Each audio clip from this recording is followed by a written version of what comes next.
Welcome to SVG-TV News for Tuesday, December 12th, 2023.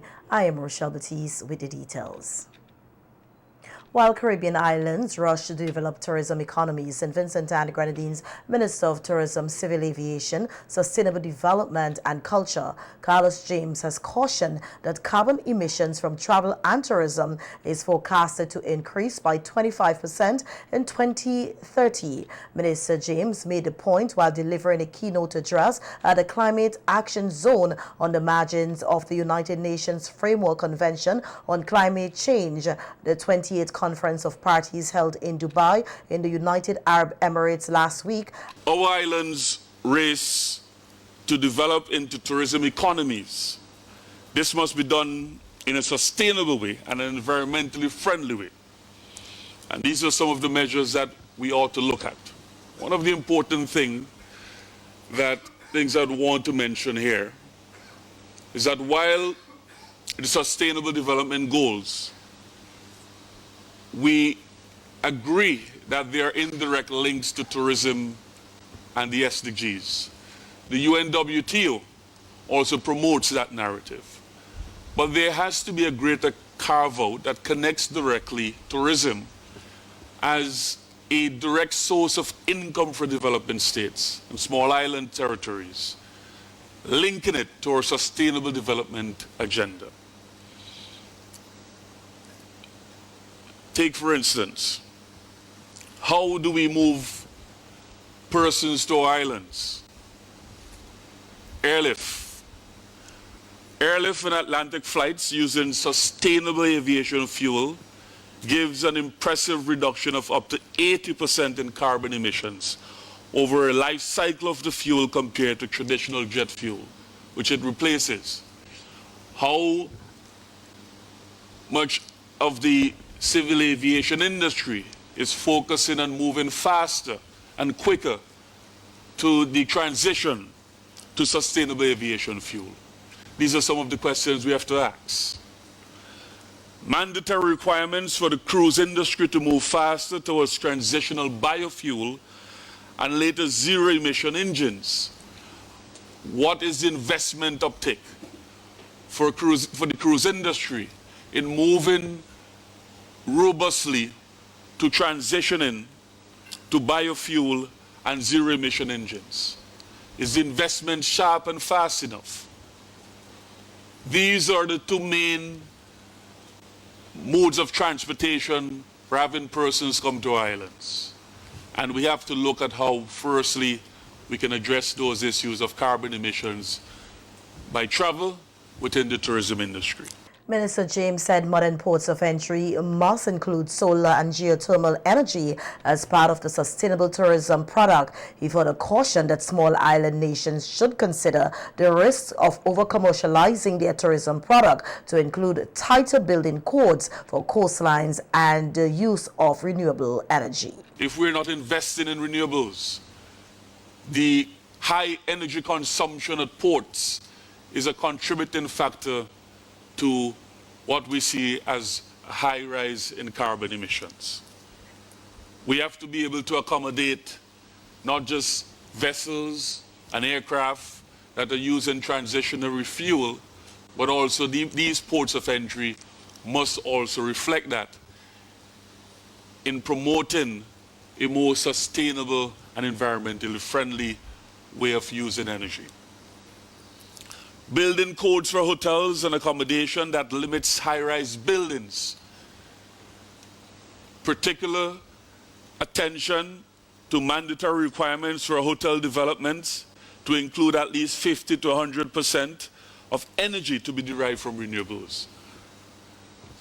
How many times have we seen on the coastlines of Caribbean beaches, high-rise buildings using electricity, not focusing on solar or renewables, building codes that are not properly linked to how we protect our marine coastlines, our marine ecosystems, leakage of grey water into our environment.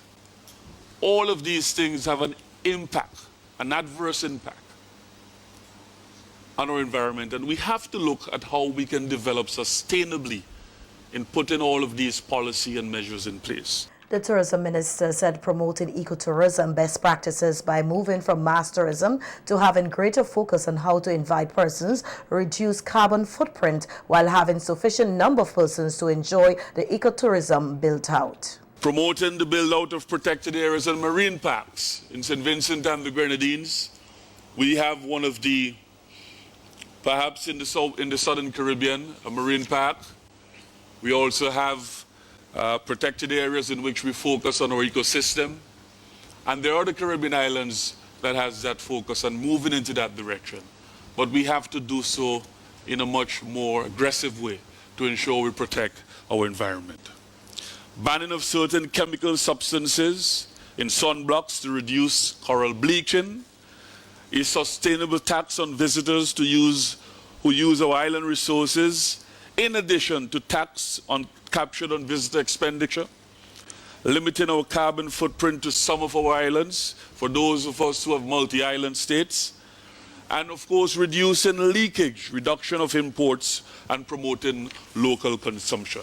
Minister James Fuller told the meeting that as small island economies shift their reliance on travel and tourism, the development within the tourism sector must be done in a sustainable way, creating a balance with our fragile ecosystems. And local climate change expert Dr. Andrew Simmons is heading a consultancy team which is set up by the Caribbean Institute for Meteorology and Hydrology to conduct an assessment on climate variability and early warning information services in the indigenous communities of Sandy Bay, Oya, and Fancy. The work is being done under the Enhancing Climate Resilience in the Caribbean through the improvement of Caribbean Climate Outlook Forums, which aims to develop and test an innovative approach to participatory climate services development and delivery at the community level, with a focus on vulnerable rural communities, including indigenous populations. Dr. Simmons said the assessment is mainly being done in the indigenous communities because residents are mostly deprived from getting the information needed to help build resilience. So for me, it's a very important initiative on the part of the organization to target vulnerable people, to ensure that the services that they are providing across the region itself, that is being reached by and being appreciated by these indigenous people. So we're working in St. Vincent. We started in the north of the Jai River community, and we were hoping to have other consultations in areas like Greg's, to some extent Rosebank, and maybe Clare Valley. You know, we're trying to target these communities so as to get their feedback of you know, how, whether they're receiving it, whether they're appreciative of it, whether they find that it is relevant, and how they themselves, how they are using this information to help them to build their resilience in terms of dealing with climate issues and so on.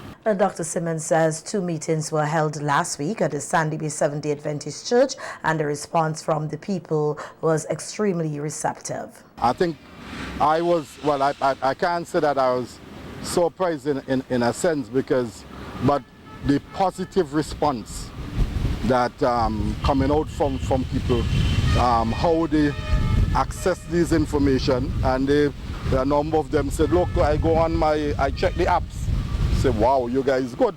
Or I listen to the radio, I listen to the television, and they're saying that the Met of Service, the National Met Service in St. Vincent, which is the local counterpart to CIMH, they're saying that they're doing an excellent job, you know. So we're extremely happy about that, the feedback, and we're using what we call participatory mapping approaches to extract this information. So besides the standardized, recognized data collection tools like interviews, focus group discussion, questionnaire, we also bring in people in terms of in a type of consultative process and get them to identify on the map in a participatory way what are the areas that are being affected within their communities, how does this affect their life, their livelihoods, agriculture, their tourism, and so on, their health, and the various areas of their life and their well-being. Later this year or early next year, the team of consultants, along with members from the Caribbean Institute for Meteorology and Hydrology, will conduct similar assessments in 2 other Caribbean countries, namely Dominica and Guyana. So we, after St. Vincent, we're hoping that we would be in Guyana maybe before Christmas. And we have a number of persons who are there. Most of them are indigenous persons who are working with us and also Dominica. But I just want to make the point, part of my work over the past 45 years as being a consultant, a development practitioner, working at international level. One of the things that I make sure that when I go into a country or in a community, that I make sure that I leave some level of knowledge, that in terms of training, in terms of working with people, so that when we move out, when the project with the Caribbean Institute for Meteorology and Hydrology, when that finished, that the community, there would be a number of, a level of knowledge and skills within that community that they can continue to do the work. So this is something that I think that I want to say that, thanks to the agency and for providing that opportunity to us so that we can impart our skills and our knowledge. Myself and the team, and I have a team that is very skilled. They're fairly young, but they're very skilled when they come to risks and disaster management and mitigation, and also in the area of climate and those type of issues. And the SVG Met Service says scattered showers will continue for the remainder of today as the atmosphere across St. Vincent and the Grenadines remain unstable, resulting in a mix of cloudy conditions and sunshine for the next 2 days with a chance of isolated showers. It says instability can be enhanced by a low-level trough around Thursday night, Friday, and showers are forecast to become moderate, possible heavy around Friday. The 72 hours forecast also said model guidance is indicating roughly 1 inch of rainfall by Friday night, and that winds will blow from the east-northeast at approximately 20 kilometers per hour to 30 kilometers per hour, and that gusty conditions are expected near showers on Friday night. Seas will become moderate to rough in open waters, with swells ranging between 1.5 meters to 2.0 meters on the western coast and 2.5 meters to 3.0 meters on the eastern coast. No significant haze intrusion is forecast. In other local news now, we hear that Minister of National Mobilization, Dr. Rhonda Brewster, has said that the night market held at the Calico basketball court on December 8th is part of empowering female entrepreneurs in St. Vincent and the Grenadines, and was held as part of activities for the 16 days of activism against gender-based violence. In an interview at the night market, Minister Brewster said he is hoping that there will be more night markets in different parts of the island. The hardest part about doing any event or activity is the start, and we have gotten a start. I am visualizing that at least every quarter of the year we have a major night market in the different areas in our country. So up north, tonight we are more to the south because we're in Calico, and in Mariaco, which is in the internal part of St. Vincent. We can do one there as well, and we spread spread it out. The leeward side, the windward side, those in the urban, give them a bit of it to suburban areas, and decentralize this thing. At least every quarter, you should have a nice night market where folks can come down and enjoy. You bring the kids out because look, you have balloons here for the kids. So everyone is incorporated and would be incorporated in the night market. Thank you very much. Minister Brewster said he was quite impressed with a wide variety of products at the market. First, I must say it's quite a wide variety of products. I was really impressed, and the women are well spoken, I must say that. Their presentation and their market, they are accessible because most of them you will find them on some of the newest forms of media, including Twitter, TikTok, Pinterest, WhatsApp, and it shows that our women here in St. Vincent and the Grenadines are very talented, very skilled, and we have to do our best from the government to make sure that we continue to push our women, empower our women here in St. Vincent and the Grenadines. And this night market should just be the start of empowerment for our women and girls here in St. Vincent and the Grenadines. The vision that I have for this, and I know I have to go back to some of our donors like UN Women, UNFPA, the Canadian government was involved, and this effort was collaborated with all three entities and the Ministry of National Mobilization. We would have to go back to them and say, listen, we've just gotten a taste of some of the things we're seeing from our women here in St. Vincent as it relates to the different craft, the different food items, different products. I was even impressed. The government minister further noted that as he visited the various booths, suggestions and ideas were given to the business owners. So moving from stall to stall, I made some suggestions as to some of the ways that they can help in improving their product and getting it out there. For example, there's a young lady here that was doing key rings from epoxy, from resin. And I realized that here in St. Vincent, there is a market for fridge magnets. Because when I travel, one of the souvenirs that I bring back is a fridge magnet. Because you remember I was at that place. So I encouraged her, and she was really accepting of that suggestion that she should branch off a little bit into fridge magnets, highlight some of the different areas in St. Vincent, some of the different aspects of her culture in doing her fridge magnets. So, and she was happy. She said, yeah, that's a good idea. So it's not only that they're here to showcase, but they're also here to take ideas and suggestions, and that's important in order to grow our products, in order to grow our market, in order to reach more persons. We must be open to learning and accepting suggestions. The Ministry of Health, Wellness and the Environment, particularly the Public Health Department, is encouraging the general public to work together with the department to prevent, detect and manage foodborne diseases during the festive season. On NBC Radio Talk Your Talk program, Environmental Health Officer Ezekiel Trinmahan, who was discussing Safe Food, Better Health in Focus for the Christmas season, outlined several measures and practices which butchers must comply with, including having a medical certificate. The Public Health Department will be taking all the various proactive measures to guarantee the highest standard of food safety during the Christmas season.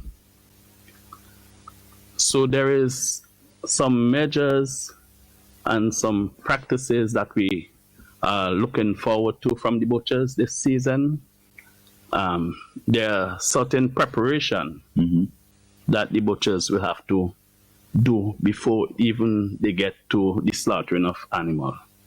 Butchers must be medically certified. We need to stress that because it's the Christmas season and people come from all different directions in St. Vincent Grenadines and they want to slaughter. But we want to send a strong message that once you have intention to do that, you must be medically certified. That is, you must obtain a valid food handler's certificate. That is to say, you cannot have cuts and bruise and sore throat and cough and any signs and symptoms of disease and handling meat during the season. It will just make things worse for all of us. Once you are sick, you have to stay at home.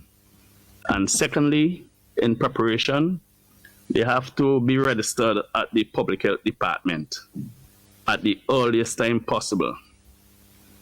It is very important for them to notify the environmental health officer or come to the public health department and talk with us so that we can visit the site of slaughter.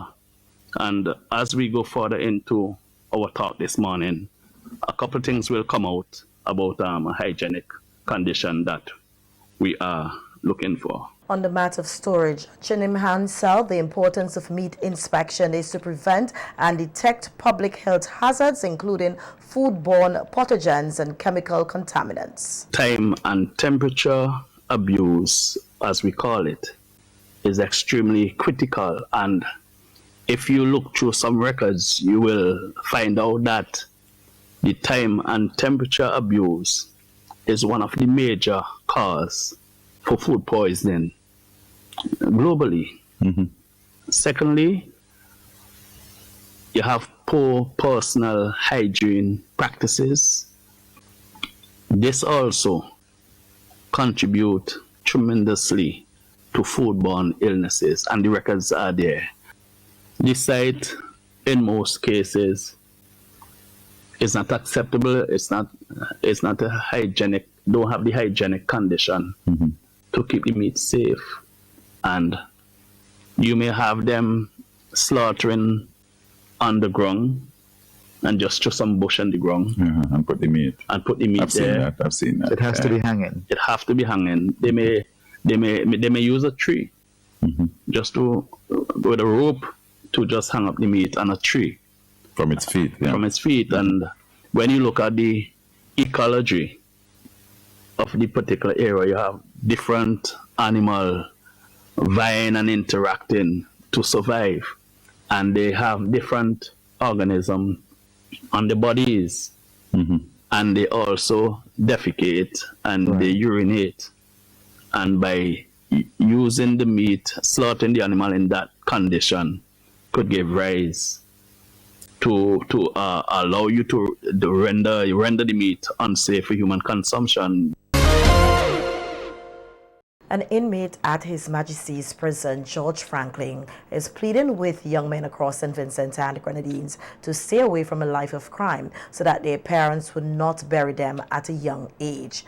At the church service last Sunday to commence activities for Prison Week 2023, Franklin, who shared his testimony, said too many of the nation's youth are dying as a result of crime, and that God sent him to prison to redeem himself and use him as a messenger of the gospel. Your heart and mind, because of the peace of God, that mind that you have, you keep focus. And because you're focused in Jesus Christ, He will stand you firm. So today, I really want to tell these young men that how Jesus Christ is good. And to all the parents out there who have seen me, stop. I need the young men them to stop, let the parents bury them. And them for bury them parents. It's too much. That's why God have bring me here in this prison to use me. I don't regret that I have come to prison. I make a mistake. But I take that mistake as a dirty thing, it's a mess. And today I could turn it into a message. I could hearken my voice to young men. I could tell them how good God is. Going through this prison is not easy journey. And I've been walking through this prison all these years and stand firm, stand strong on the liberty of Jesus Christ. I could have my privilege because I'm take heed. I remember when I come into the prison, security was so tight. The security, they come my good friend and my officers. Franklin said after being sentenced to prison, he was overwhelmed with darkness. However, he decided to change his life and live for Christ. I come to prison, and when I come to prison, I was an old rugged cross. I was nothing. I was like a lily by the riverside that no one don't wet, but it bloom when you have Christ in it. And I come and accept Jesus Christ in this prison here. I was baptized 2015, right in this prison. And when I start to walk the way for Christ, some lift me down and some lift me up. Because I'm thought and I would make this journey so far. But because the grace of God, I am standing here in the liberty of Jesus Christ. I am standing firm. Very firm in Jesus Christ, because he have done great things for me. He have set me free. I remember one time a brother was inside here called Brother Brown, and he gave me a scripture to read, which is my own benefit. It was Isaiah 54 verse 17. He said, "No weapon that form against me shall prosper, and every tongue that rise up against in judgment they shall condemn." And every morning he asks me, and I can't remember. He said, "Man, you don't want to be a man of God? You can't even remember that." But I determined in Jesus Christ, because I'm now in darkness, and I really want to come out of the light. I really want to come and dwell into the light, because I know the light have victorious blessings that I can see. Activities for Prison Week 2023 continue today with a public speaking competition among the inmates, a family day on Wednesday the 13th and the 14th at Kingstown and Bilal respectively, with an exhibition and food sale outside of His Majesty's Prison in Kingstown on Friday, December 15th. A number of public servants received certificates today for completing a 3-month Spanish program. The Ministry of Foreign Affairs and Foreign Trade hosted a closing ceremony for the initiative for the dissemination of Colombian culture through the teaching of Spanish as a foreign language program at the National Public Library Conference Room located at Richmond Hill, Kingstown. Senior Foreign Service Officer in the Ministry of Foreign Affairs and Foreign Trade, Emil Duggan, said the program attracted participants from throughout the public service. Duggan thanked the Spanish course instructor Flora Alba Rivera Manrique for her commitment and dedication over the 3 months. He also commended the students who participated in the program for committing themselves to the task of learning a foreign language, which will make them more marketable. The Spanish course instructor Flora Alba Rivera Manrique said the closing ceremony marked a culmination of a remarkable journey that transcends borders, celebrated diversity, fostered understanding, and facilitated culture exchange. She said the participant played an important role in the wonderful experience, adding that the program achieved its goals as they were able to form bonds, build trust, and create connections that will endure long after they bid farewell. She also expressed a heartfelt gratitude to her students for making the cultural exchange a resounding success and for making her feel at home. Rivera Manrique also expressed gratitude to Sabana University in Colombia, the government of SVG, the Minister of Foreign Affairs and Foreign Trade, Senator Kiesel Peters, and her team, and the staff at the National Public Library for opening the learning space to facilitate the program. The initiative for the dissemination of Colombian culture through the teaching of Spanish as a foreign language program began here in SVG in 2019.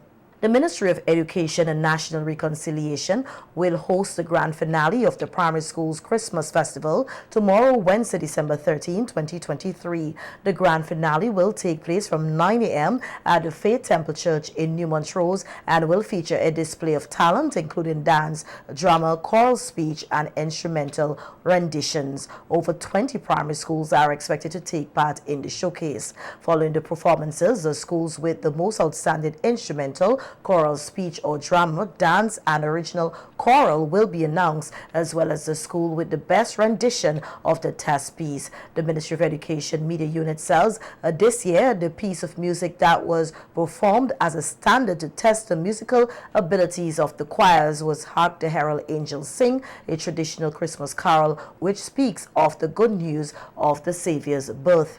Education Officer for Music in the Ministry of Education, Dexter Backer, said they are excited to invite the public to join them for the grand finale of the primary school's Christmas festival, which promises to be a joyous experience.